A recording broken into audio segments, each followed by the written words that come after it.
cursor and mouse click effects can be very effective in helping your viewers to follow along with what you're doing on the screen. Once you've made a recording and opened it in Camtasia Studio 9, you're ready to get started. Go to the left menu and click on Cursor Effects. You'll see 3 different cursor effects that you can use. There are also left click effects and right click effects, and those can be combined. Now, one thing you may want to do is only have your effects show in certain parts of your movie. You can facilitate that by adding splits to your timeline at important points. Once you've done that, you can click and drag your effects down to that area.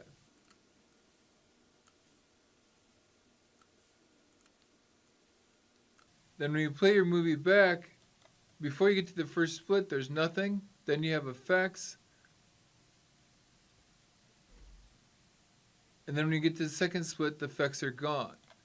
Now it's very important, if your Properties menu isn't open already, to open it, and you can see the many different ways that you can modify the effects that you put on these things. So for example, if you didn't want your right-click targets to be yellow, you could click on the yellow color there and choose a different color that might be better for your viewers.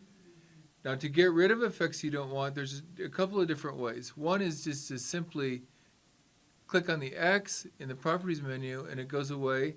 The other way is to go down to the timeline, look for the arrowhead in your clip, click on that, and then you can just simply highlight the things that you don't want and then right-click and choose Delete, and it gets rid of those effects. If you have any questions, please contact Learning Technology Services and someone will assist you.